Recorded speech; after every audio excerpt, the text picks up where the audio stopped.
Good morning. Hello, everybody. Welcome, welcome, welcome, welcome. Hello. All right. How's everybody doing today? Good morning. Welcome. Pick you. I haven't even asked the question yet. Go ahead and you guys can start typing into the chat anything you'd like to be coached around. So if you want to be chosen for the hot seat, you go ahead and type in anything that you would like to be coached around. And then I will decide between everybody who volunteers, and then we'll go from there. That is a good one, Greta.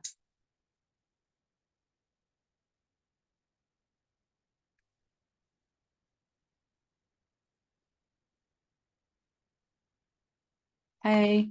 For those that are just hopping on, type into the chat anything you'd like to be coached around. Hello, everybody. Lots of projections going on. That's fun. All righty. All right. Well, since everybody's doing today's theme is projections. So since that is the case, let's go with Greta. I believe that that's going to help. That topic's going to help the majority of everybody.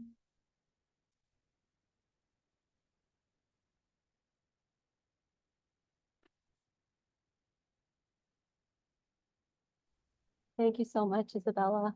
Yes, I'm super nervous and I'm so happy. I felt like I needed this, and so I asked.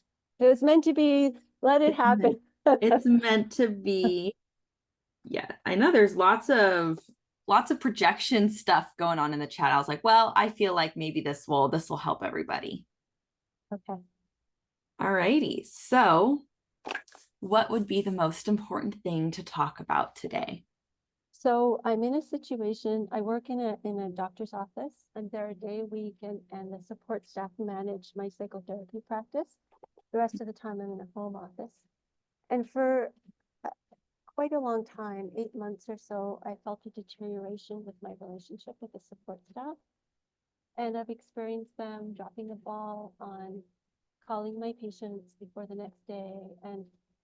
Um, and I feel like there's a block and I don't know what it is. And the other day, last week on Wednesday, I go in there Wednesdays, I got angry. I was frustrated and I showed my frustration.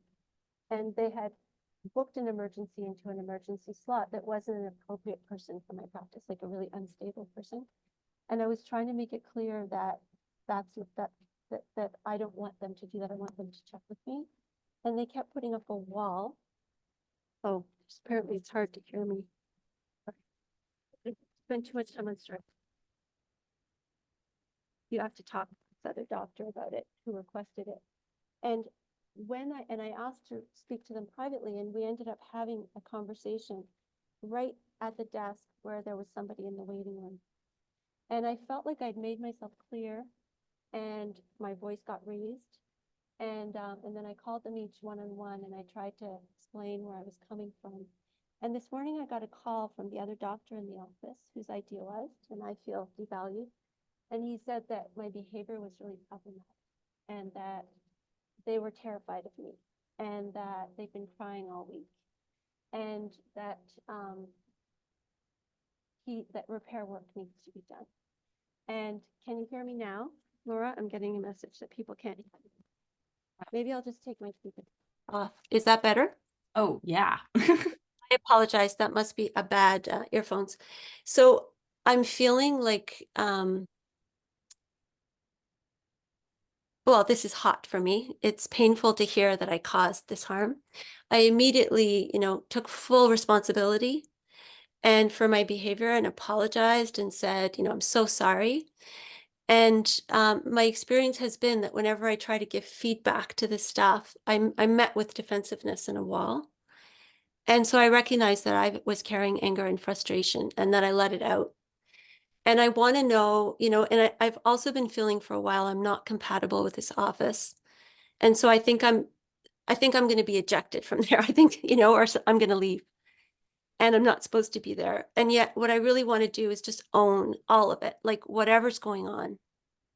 And it's scary because I feel like I'm being scapegoated to be the bad one, no matter what I do. If I assert myself, I'm bad.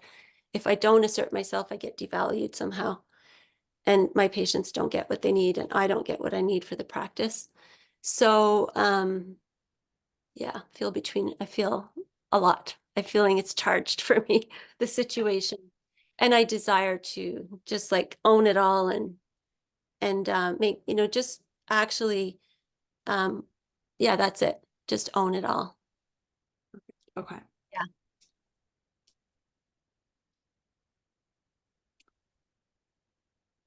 Where else in your life are you feeling not supported and that you're not being heard? I don't think I'm feeling that anywhere presently in my life. That's been certainly a theme. Like I felt that growing up. And and I have felt that in my relationship with the medical community because I've often done things my way. And I have felt like an outsider in that community and misunderstood. And so that's certainly been the case. I've experienced that before in other offices, 100%. Okay. So, what would you like to have at the end of this call? I would like to feel peace within myself and I would like to feel safe to go in because basically I was told this morning to not talk to them at all, other than the basics until we have a collective meeting that the other doctor can be there, almost as if I'm a danger. And so I want to feel safe within myself to just to navigate stuff and be um, neutral and be myself, be who I am.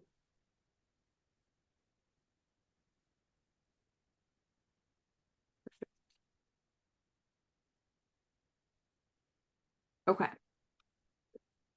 So, how are you going to know that you have that peace and safety within yourself in order to help you navigate to be who you are? Confidence in my solar plexus. My solar plexus is vibrating right now. Okay, perfect. And so a feeling of calm and joy in that part of my body and energy.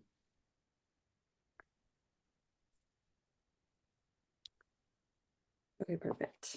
Beautiful, beautiful, beautiful.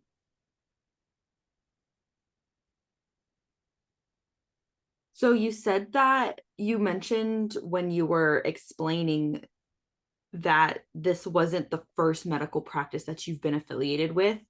How many others had you worked? So I was in a practice for 7.5 years when I started practicing in Nova Scotia, and I really experienced bullying in that practice. It was really painful. And then I was in a hospital setting for 10 years, and that was actually really neutral and okay for the most part. And then I've been in this practice for how many years now? 4 years. Affiliated with this practice for 4 years. Perfect. And this is where you. And I've experienced it like in my first practice, I was the site coordinator for a little rural hospital, and I experienced a lot of bullying from the regional hospital. There's just a lot of unhealthy dynamics. Yeah. And I used So to you feel, said when you were yeah, at the hospital, that one was yeah, for the most part okay. yeah, What was yeah. the problem there? A couple of different things. When I got sick and I was off work for 10 months.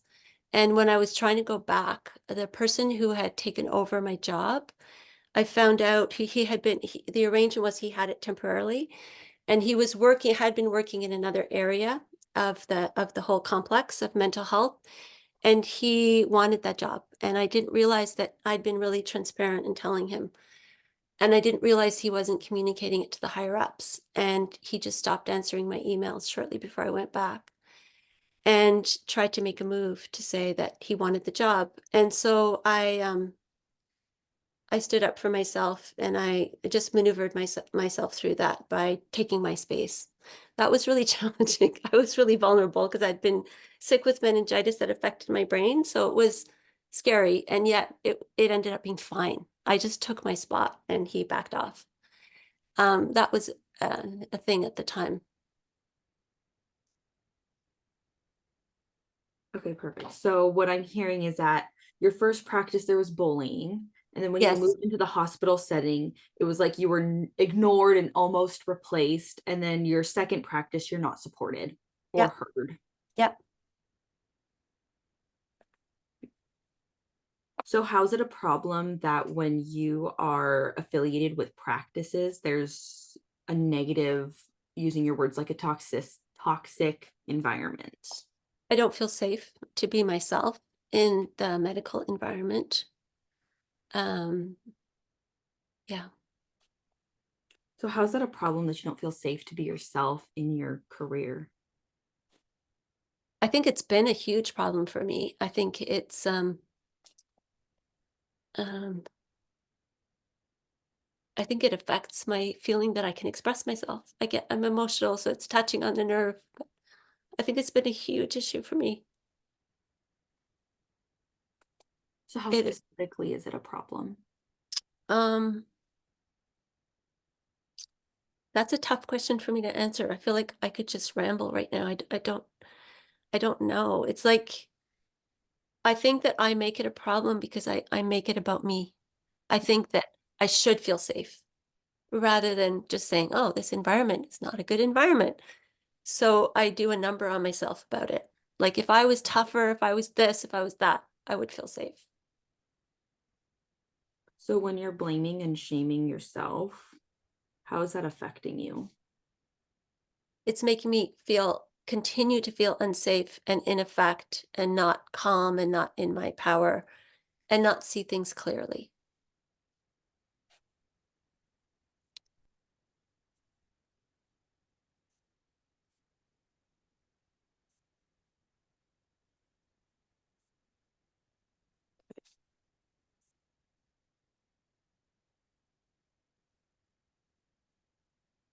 So what do you take it to mean about yourself that you are continuing to make yourself feel unsafe, not in your power, and not able to see things clearly by staying in this environment?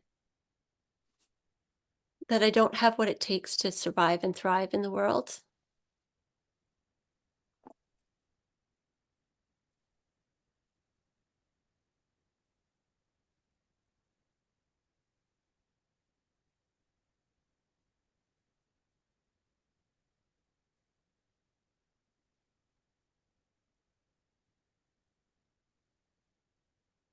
I have a clarifying question. Yes. Is it absolutely necessary for you to be affiliated with a practice or a hospital in order to do your business? No, no, Great. I mean, right So now then, it's convenient, but yeah, great. So then, what is important to you about being affiliated with an outside, whether it's a practice or a hospital?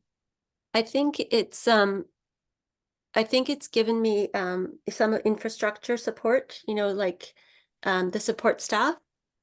And my home office isn't accessible. I have stairs up the back, so it's not accessible to wheelchair and walker. Um, and basically, it happened because I lost my rental in a local town, and I couldn't find. I had another office in a local town, and I was only affiliated with that practice to do GP work, which I gave up in 2021. And I couldn't find another rental, and they said, "Come here," and their support staff sort of took over, and so my psychotherapy practice went to them. I had an independent home for the psychotherapy, so it was convenience, and I had good relations back then. I thought so. Yeah, So, how would it be a problem if you were to find a new rental and separate yourself from being affiliated with another practice and go back to being your own entity? I don't think it would, and I think that I'm moving towards that. I think it would, it would involve a bit of work, but I So think then that's the direction I'm heading in. perfect. So then what are you afraid of if you do leave sooner rather than later? Um,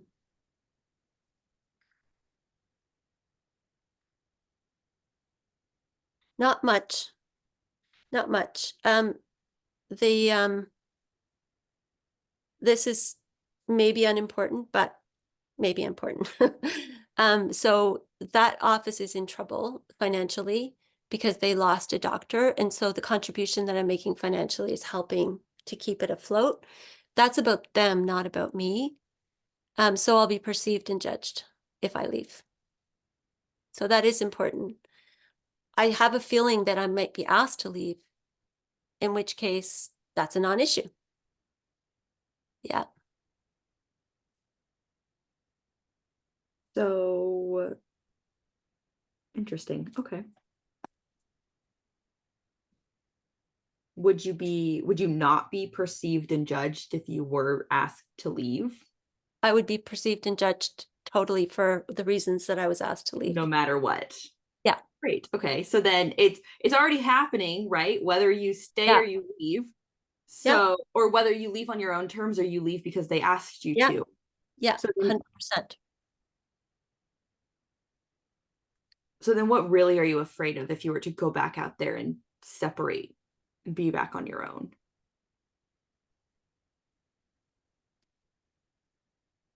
In my unconscious, there may be, I know you're digging for this, and I'm feeling so much more confident. I think way back when I felt a need to be somehow connected to the medical community and that I would just be completely out on my own floating. I don't feel that anymore though. Like I'm feeling so much more confident and I'm basically following my own star and not other people's ideas of what I could or should be doing. So not a lot, you know. Can I I state an I do observation? 100%. Yes. Based off of what you've said so far, I believe that the reason you haven't quite left when things started going downhill is Mhm. because it's not safe, which is interesting because you don't feel safe there, but you definitely don't feel Ah, safe out there because, and you said it, and you're right, you don't have what it takes to survive and thrive in the world. So yes. you're depending on them. I think you just nailed it. That's correct. That's correct. It's all good. I was asking questions. I was trying to see if you could get there, but it's all I good. see that. I see that. Yeah. Yeah. So you're depending on them, right? Because for the most part, they can handle all the other things, right? They're Yes. handling all the things that you don't need to in order to make it Yeah. out in the real world all on your own. Yeah. So Yeah. if you have to go out into the real world to and then have to figure out how to survive and thrive, what are you afraid of? Dropping balls. I have a really primitive fear of being separated from the herd and therefore not surviving. I think that's what you're getting at, and that's definitely in my psyche. And yeah, I don't trust the herd, and yet I don't feel safe being outside the herd. So yeah.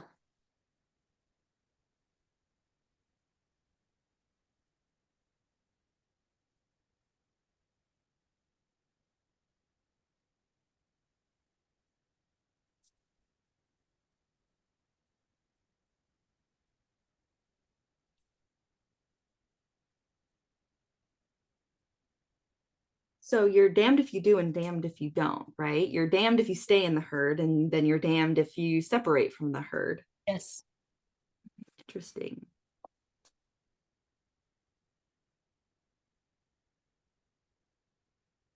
So, in your brain, what makes not having any trust better than not being safe? Okay, I'm trying to understand, like actually process your question. Um, I guess it's known versus unknown. That's how I differentiate those two.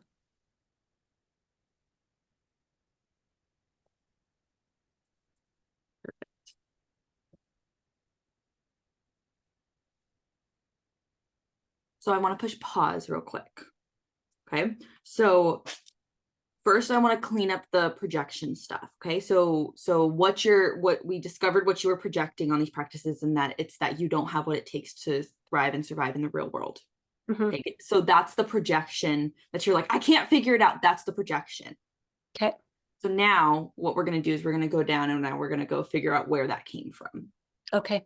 And especially with now this like being separated from the herd and not trusting it, but don't feel safe outside of it, the known versus unknown, like we're starting to like get layered down into it. And I wanted to appease your conscious mind and let you know we got the projection Okay. right there. Yeah. So now we're just going to go work backwards. Okay. Okay. So we're going to start steering away from the medical community and that projection and focus more on where this came from. Okay. So what do you take it to mean about yourself that you continue to stay in the herd and still have no trust? Wow. I mean, I have taken it to mean that I'm unlovable and there's something wrong with me. I've done a lot of release work around that. But I would say the first thing comes to mind is that there's something wrong with me. It's like it's my problem, not the herd's problem. So what specifically would be wrong with you for staying? Oh, that I stay. Yeah. Yeah, yeah, yeah. Weak. I'm Mm. weak.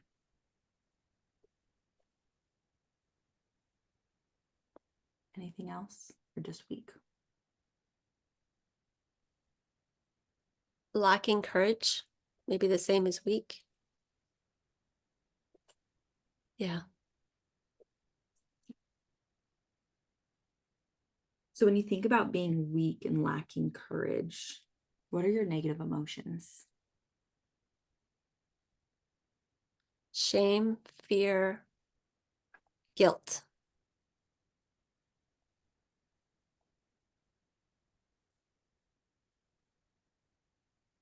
So when you think that you're weak and have no courage, and then you feel shame, fear, and guilt, what do you do?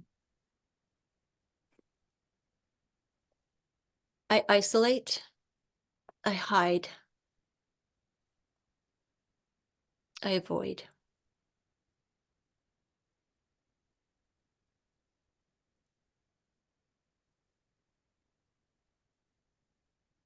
Figured out why you don't feel safe.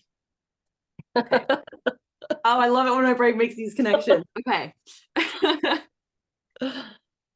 So you said it yourself, right? When you don't want to be separated from the herd. You when you're in it, you don't trust it and you don't feel safe outside of it. Mhm. Except what you're doing is because you don't trust it and it makes you think that you're weak and you have shame, fear, and guilt, and then you take yourself out of it. You isolate yourself. Oh, okay. So Okay. you're already within the herd, taking yourself out of it Yeah. because you don't trust it, but you Yeah. don't feel safe outside of it. So then you're like, oh, the herd is the problem. I don't feel safe here. Well, I see. duh, because you Yeah. don't feel safe outside of the herd, but you're already doing that without thinking Right. about it. Right. So because you're already taking yourself and separating yourself from the herd, what, if anything, is going to stop you from fully taking yourself out consciously?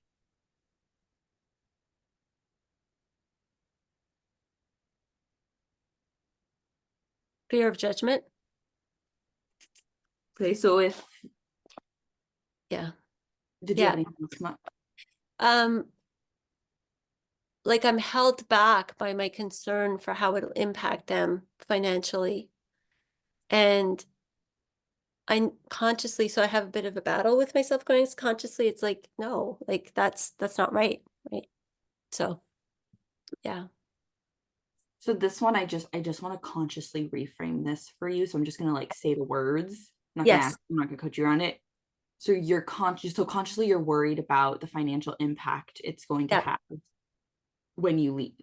yeah, Yet they're treating you like absolute crap. yeah, Your responsibility to make sure that they're okay. yeah, So yeah. where in your life are you trying to take responsibility when you have no business needing to take that responsibility? I've probably done that through my whole life. I don't see another area like that in my life right now. Um, as in my people-pleasing identity that felt like I had to earn my place in the herd, I probably did that all the time.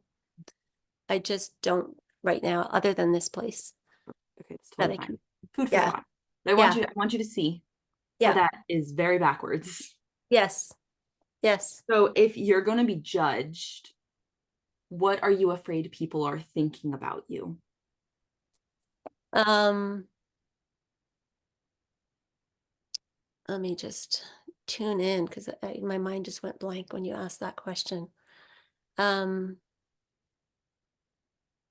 High and mighty. Um, like it's all about just being cast out. I don't know even what the thoughts are. Don't belong, no good, um, unworthy. Yeah. Yeah.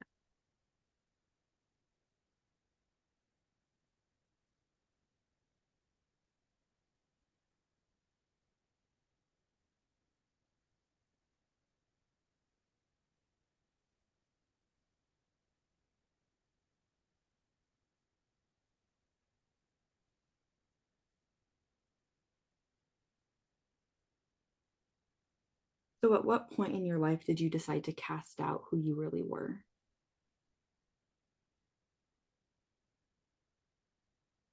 I'm just going to answer your question. I don't know, but what's coming up is age 2, so I'm just going to answer it. That's what my unconscious is saying. And when was the first time that you believed that you didn't belong and that you were unworthy? Potentially at birth or really young anyway.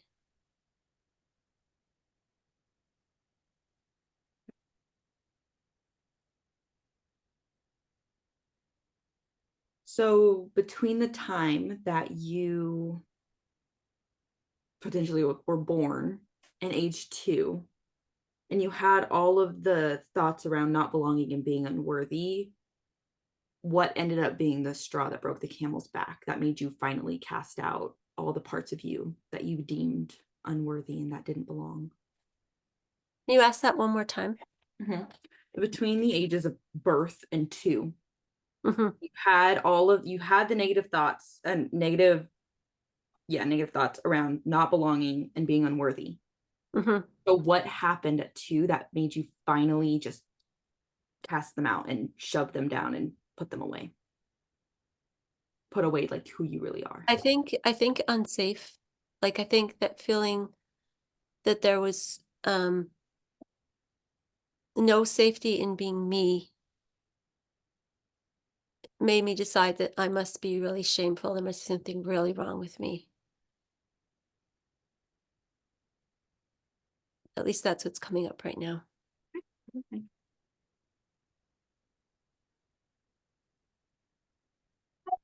So at 2, right, when you cast out who you really were, like your authentic self, because you believed that there was no safety for you, what happened that really drove this home?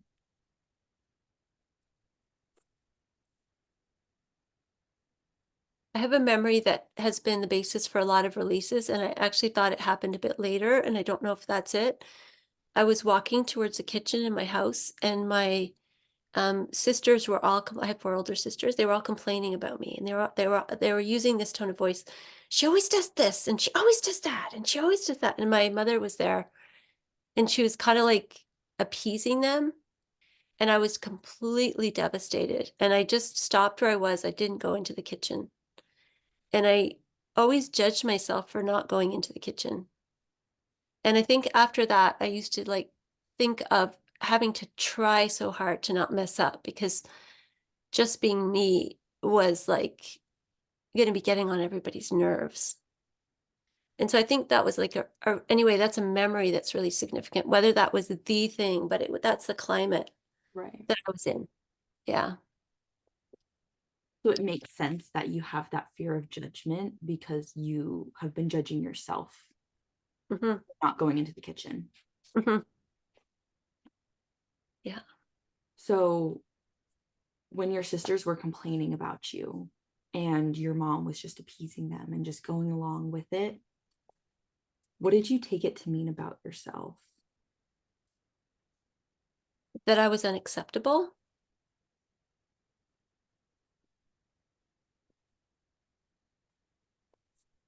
Yeah. So, what are the qualities and characteristics of somebody who is unacceptable? Their needs are too much. There's no space for them. Like, there's no room for them.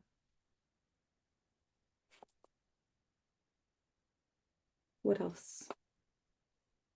I think that's a big one because I was acting out because my needs weren't getting met.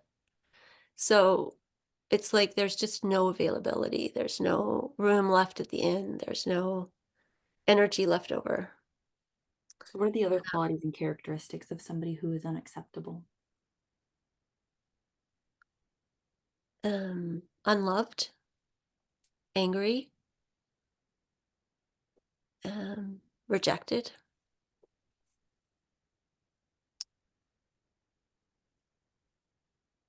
alone.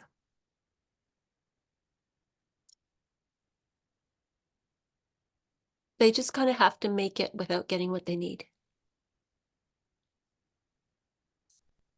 So, when you think about being unloved, angry, rejected, and alone, what are your negative thoughts and emotions?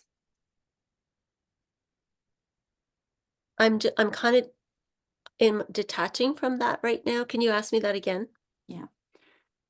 So, when you think that you are unloved, angry, rejected, and alone, what are your negative thoughts and emotions?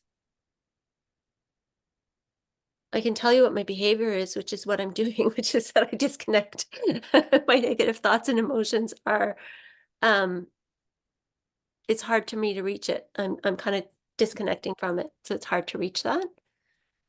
It's That's totally normal. So just Yeah. ask your unconscious mind. So I'm just like letting your unconscious mind know you're totally safe. You're totally in a great place where you can go there. You can feel it. Okay.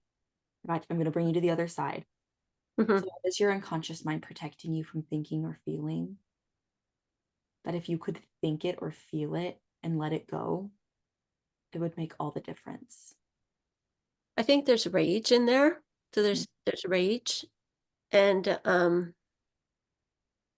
rage turned toward myself and the whole world. Um yeah, and I don't even know what the thought is. I'm having a hard time. So I'm just going to ask the question again. So Yeah. when you believe that you're unacceptable, that your needs are too much, there's no room for you. You're unloved and angry and rejected and alone and you're feeling rage. What do you take that to mean about yourself?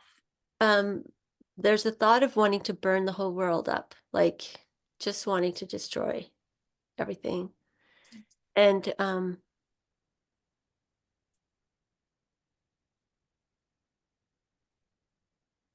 like I don't know, I'm not really finding the word, but pariah, destructive, um, someone who's gonna just shrivel away and die because my needs aren't gonna get met.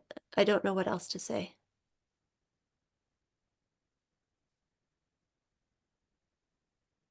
My intuition threw me something, so can I share that? Yes. You're totally like if it does not apply at all, you can absolutely reject it. Okay. The word my intuition threw me was broken. Okay. And I can tell you exactly where that came from if you don't mind a little backtracking. No. I don't, and that certainly doesn't feel incompatible at all. Yeah.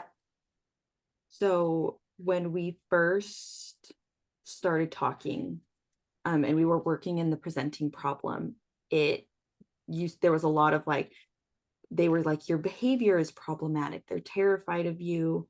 You took all the responsibility, and yet you're still the scapegoat. You're not able to give feedback. Then Mhm. at each practice, right? It seemed that you were always the problem, right? They would bully you, you were get ignored and almost replaced. You were not supported and not heard. Then we get down to not being able to feel safe with yourself. There's something wrong with you. And where we got from that one, where if there's something wrong with you, that was right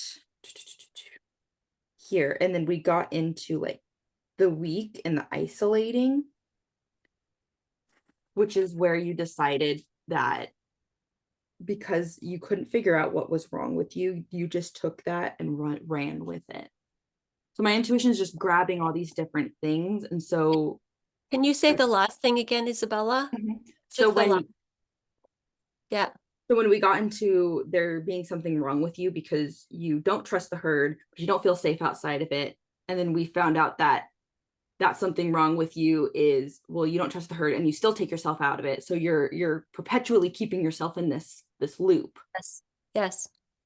because that's where the broken, right? It's like if you were to fix yourself, if you were to be whole and complete and all the things, then you would have to separate from the herd, because you at that point would know that being in the herd isn't serving you anymore, Yeah. and you'd have to go out there and Yeah. survive and thrive in the world on your own. Yeah. So I if you agree. can keep yourself being the problem and then just moving and jumping from place to place, Yeah. you can stay in the herd. That's where I got that. Okay. Okay. And if it doesn't apply, it doesn't need Okay. to. I see that. Like I get that. Mhm. Yeah. And it makes total sense that rage would be above that, because then you can be under the illusion that it's an external thing, right? You can rage out when in reality it's, I see. Yeah. Yeah. Okay. Okay. I so buy when it. I say that, what comes up for you? Well, first of all, I'm partially dissociated, partially in it. I see it. Like I see it, and certainly I resonate with that word broken. Mhm. So just So gonna yeah. close your eyes. Okay. When you think about being broken, where do you feel that in your body?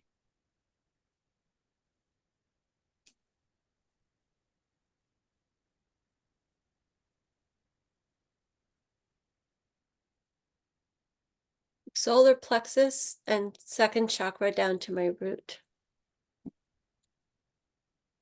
So Greta, I want you to remind me, what was the chakra that you wanted to heal and have feel better at the end of this? Solar plexus. Yeah. Yeah. So when you are associating with the broken, is there anything else in there Do you that want me to either do like imagination in there or just feel? Just feel. just feel? You can just feel. Just ask your intuition to help translate There's what your unconscious mind is bringing up. there's tension and there's like this feeling of holding back, like pulling back, defending myself. Yeah.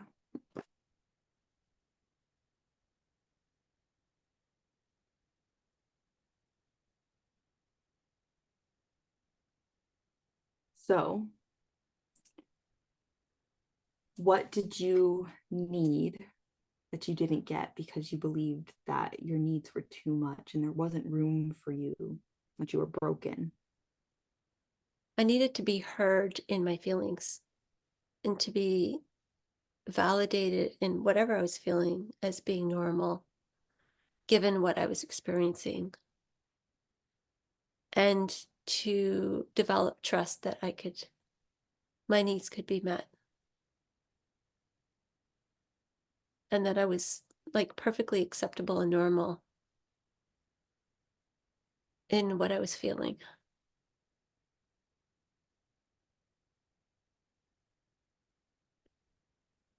That brings up feelings, emotion. Yeah, what emotion is that coming up? Maybe grief, and just like it's just a feeling of also recognizing the depth of that need that's there, my psyche, to validate my own feelings and my own needs. Yeah.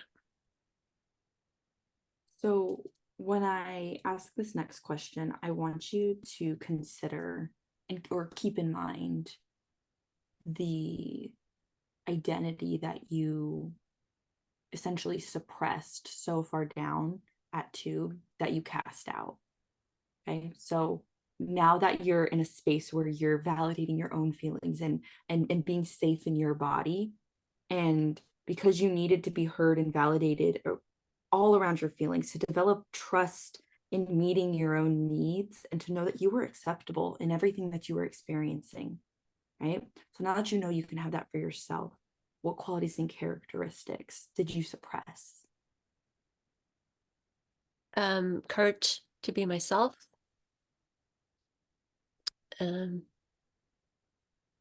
Just letting myself be, like not having to, just letting myself be as I am and feel what I feel, do what I want to do.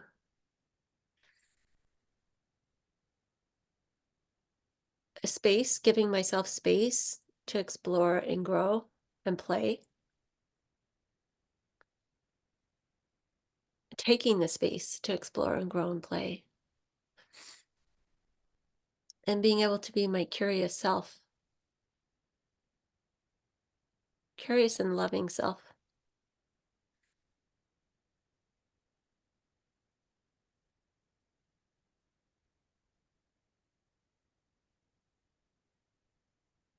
So when you know that you have the courage to be yourself and you just let yourself be, you exist. You're feeling what you feel, you're doing what you want to do. You're taking the space and creating a space for you to learn, grow, explore, and play. You're embracing the curiosity and loving bits of you and who you are, and you're taking up space. So when you know that you're doing all of that, what are your positive thoughts and emotions? I feel joyful and happy. I feel excited about whatever's going to come next.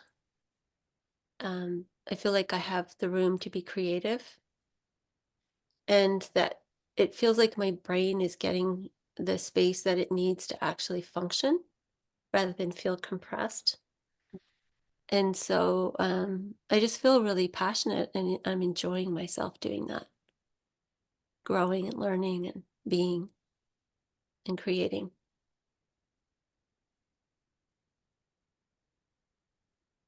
So when you are listening and validating your own emotions, you have that trust in knowing that you get to meet your needs. That's all you. You get to meet every single need that you need met. And you know that you're acceptable. Your needs matter. There's so much room for you and you deserve to take up that space.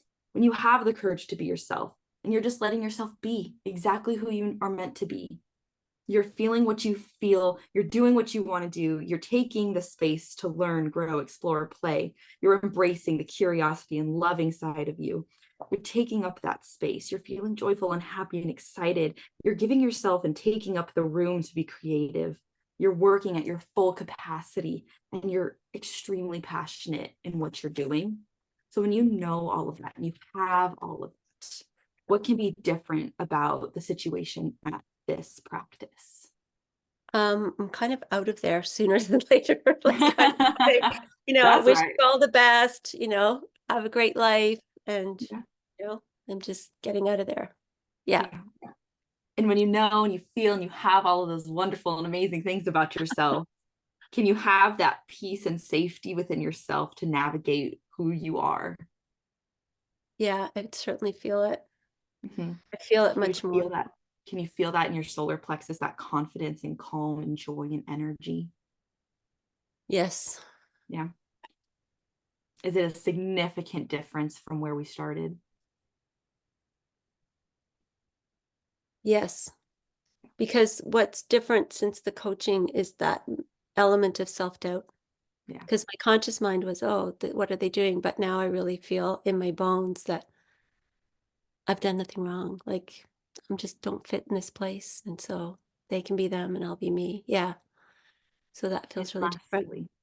lastly, when you have and you feel and you think and you are all of these wonderful, amazing, juicy, yummy things, what can be different about going out and surviving and thriving in the world and separating from the herd? I'm a little nervous still. I trust that I can learn from, what I need to do. I can figure it out. Yeah.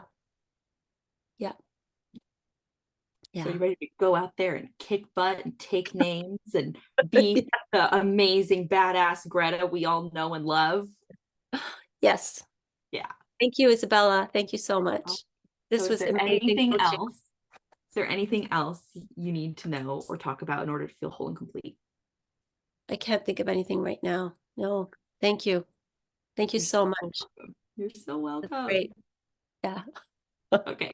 So you're totally free from all the things, and I want to answer all the questions if you have Yes, questions, like all the 100%. things. So 100%. questions, comments, observations, all the things. Everybody was like, holy crap, you're me. Tiffany, I'm so glad you're here. You're just coaching me. I love that. I'm so excited.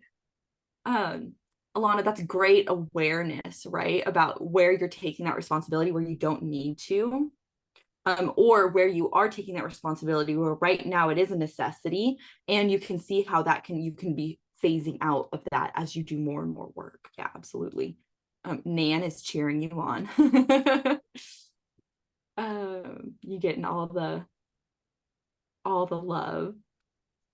Okay, so question, how do we know if we need to take the responsibility or not? Perfect. So a lot of times, right, we believe, I say we as in like human beings believe that we just have to take responsibility when something goes wrong, right? We're like, oh, that me, right? Unless you're like really ineffective. So if you're like trying to like overcompensate, be at college, like, oh my gosh, no, it's not my problem. I'll do this. Or you're doing it out of safety, out of necessity, out of protection. You don't have to. Okay. You deserve to just take responsibility for your thoughts, emotions, and behaviors. You don't need to take responsibility for the situations. You don't need to take responsibility for all of the other components that you can't necessarily control, right? So if you're in a situation that is not serving you, right, you're going to take responsibility for protection, for survival, for whatever it may be, right? If it's more of a negative situation, then that's when you need to go, okay, great, we got to figure this out because I don't need this. Okay. A lot of the times it's just in situations that aren't serving you. If you're taking responsibility in places you need to take responsibility, go for it. Yes, please. Right. We need more of that. And we need less of taking responsibility where you don't need to take responsibility. Like I used to take responsibility for everything. And then as soon as I stopped taking responsibility for things I had no business taking responsibility for, one, it freed up so freaking much in my life. And two, I realized all of the projections I had on it, all of the things that I was able to clean up and move forward. So how do you know if you need to take the responsibility or not? Get coached. Your coach will be like, stop it. Just like I was doing with Greta. I was like, stop it. That's not your responsibility at all. Okay, all the love, all the love. Okay, observations that this happens to women in healthcare much more often than men. Yeah. Is there something different in how men and women process things that might be leading to this? That's an interesting question, Nan. I am not in the medical community. I did want to be for a little bit. I was like, oh my gosh, I'm going to be like a doctor. I wanted to be all the things. And then I realized I was like, oh, this is a man's world. So at that time was not wanting to take that on.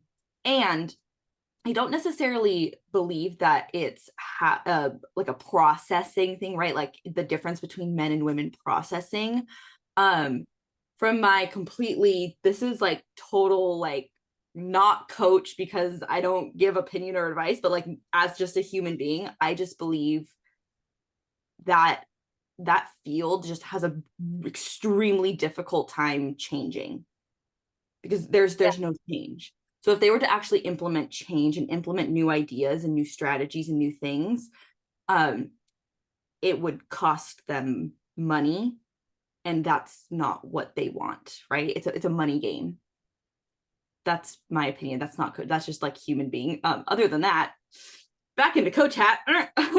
Yes, they are allergic to change, and there's no cure. Okay, let's keep going. What any other questions? Yes, it is hard when it does come to family members, and a lot of the times as you go through this coaching, until you're able to clean up all this stuff around family, that's exactly where everything's going to be, right?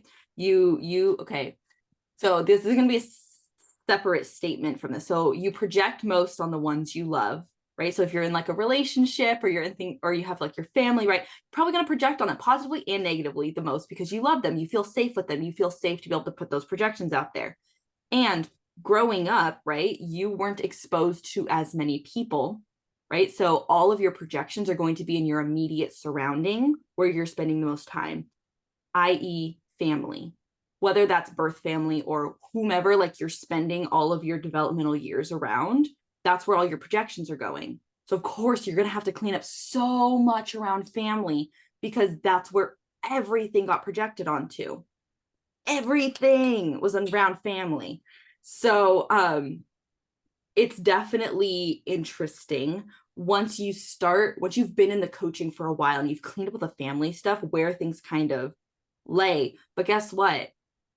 Most all of the time when we go back to that root cause event, it's going to be a family thing, because in those developmental years, that's who you were around, right? Or if you spend a lot of time, right? Like we spend a lot of time in school, a lot of times people project on teachers and things like that, right? So like the people that you spent the most time around in those developmental periods is where all your projections are going to be. So sometimes it's really hard to coach around family because you're like, now I don't think those things about them, but that's just because that's where all the projections were. So it's totally normal that you'll probably talk about your family forever because that's just the projections. And then your projections will shift from your family to then, as you get older, maybe your friends. And then as you get older, maybe your own, like your new family that you created. So you kind of just move it along because it's whomever you're spending all your time around. Now, that's positive and negative projections, right? So don't like you do positive and negative on the ones you love most.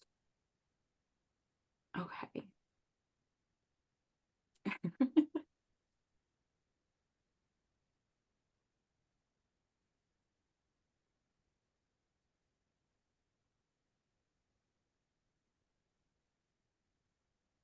I think I missed a question up here. Hold on. Missed a question. Somebody asked about where broken was. Where did it go? I think Okay. Olga asked what's important about broken. Yes. Okay. I was trying to find. Oh, there it is. Okay. I was like, I saw that question. Okay. So what was important about relating to broken? So a lot of times like my intuition and unconscious mind will throw me something. Like we'll get to a point and I can see the pattern based off of the coaching. My brain is making the connections of the pattern. I'd be like, oh my gosh, because this is how her brain is doing the problem over here. I can absolutely see this train of thought here. So then my intuition picks up the energy, does all of like the crazy, fun, amazing things that your intuition does. So my intuition threw me a word. Now I made very clear, I was like, you do not need to accept this word because a lot of the times I'm not trying to put anything on her. And if it's there, it's there. So because she was dissociating from it, I wanted to take her through exactly how my intuition got there to get her to associate with it. And then that didn't necessarily, it got her halfway, right? She's like, okay, well, I can kind of associate with it. And I'm like half there, half not. So I was like, great. So in order to get the other half, I just had her go in and feel it in her body to associate with it, right? Because if you can feel it in your body, you're associated. So that's when she goes, oh, got it, right? Using my sensory acuity, her whole body shifted, her voice changed. So I was like, okay, great. She's fully associated into that word. And then I checked, I was like, okay, is there anything else that's kind of hiding around in there? Because sometimes I'll pick up on one thing and there might be something else. So I always wanted to check. She's like, nope, it just feels like this tugging, this like pulling me back. And I was like, okay, great. That's where that dissociation is coming from, right? It's like, no, we don't want to go in there. I was like, okay, great. We don't need to fully feel the entire like intensity of this thing, but I just wanted her to know that it was there and she was in a safe place to feel it because I was going to bring her out onto the other side. So that's why I related all of the things back to getting there, because I wanted her to associate, because she's like, I know this is what I do. I dissociate. It's like, it's all good. It's totally normal. So I thought that taking her through it would get her fully there, but it didn't quite. So I was like, cool, next, bring her inside. And it did that other half. So I was like, great. That's when we were able to then do the rest of it. So rage was like, I would say that was like the rage was definitely a core negative emotion. Like that, if we were to just release 3 things from this coaching, I would release rage, broken, and not safe. Those would be the 3 things, like the 3 core things that I would release. The rage was more of like that core emotion that was right on top of the broken. So she was using the rage to put it outside of herself, right? Oh my gosh, these people this, right? It's totally unconscious, right? She doesn't realize she's doing it. So it was the rage was protecting the broken. So I had to get under the rage to get to the broken. And then that's when she's like, oh, got it. I see that now. Right? Because she was like, at the beginning, she's like, oh yeah, I got angry. I was like, okay, cool. And then she's like, there's something under there and it's rage. And I was like, oh yeah, it is. Yeah. And she said rage to herself. So she was using it to go externally. After we had gone through the coaching and she was more aware of it, she goes, oh, it's actually rage at myself. And then we were able to get under to broken. So it was external first, then it was internal, and then we were able to get to broken. So that's kind of how her brain did the thing.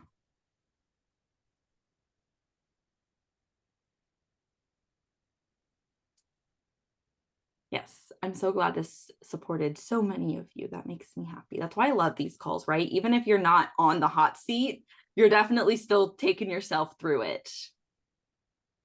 Will our people know and understand if they are associating or dissociating? Sometimes yes, sometimes no. You'll definitely be able to tell based off of like using your sensory acuity, right? If they're associated, they're going to like look like they're feeling the thing. And then if they're dissociated, they're going to almost look a little bit more stoic or kind of like glazed over eyes, or maybe like, or they're not expressing something that you would like expect. Like if she was really truly feeling the broken, then you would be able to see that in her body language. I was like, okay, like, but she wasn't. So sometimes people are really like emotionally intelligent, and you can say, and they could be like, I'm definitely like taking that out, and like I'm not feeling it, I'm disconnecting from it. Or sometimes they'll just, and there's nothing there. So rage is processed. I'm not exactly sure what you mean, like process compared with anger. And rage is the supercharged emotion of anger. So there's anger, and then supercharged emotion is rage. So it's more intense. It's still dealt with in the same manner, right? So you're still gonna coach. You can still coach around it. You still release it the same way, do all the things. It's just a supercharged emotion. We do not have any ones that we put on like consistently, and you're more than welcome to put in the Facebook group like, hey, I want to do a Zoom with everybody to practice coaching from Activate, okay? And you can always get with people and practice in the community. So we don't put anything on specifically. That's a little bit more of like, you guys can organize that in your own time. Absolutely. We love it when you guys do that. Look at you guys supporting each other, loving on each other. You guys are amazing. Okay, any other questions, or are we all good for the day? Thank you, Isabella. Thank you so much. You're I'm so grateful. welcome.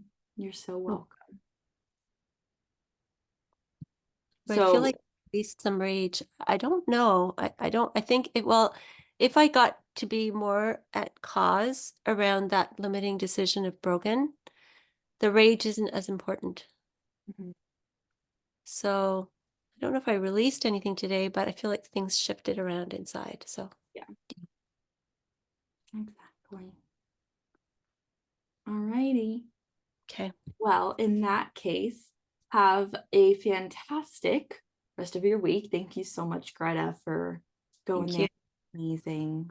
Thank you. Everybody who was watching, for all the love, the support, holding the space, all the questions. I love it. And I will see you soon. Bye, everybody. Bye. Bye. Have a great day. Have a great week. I'll see you soon.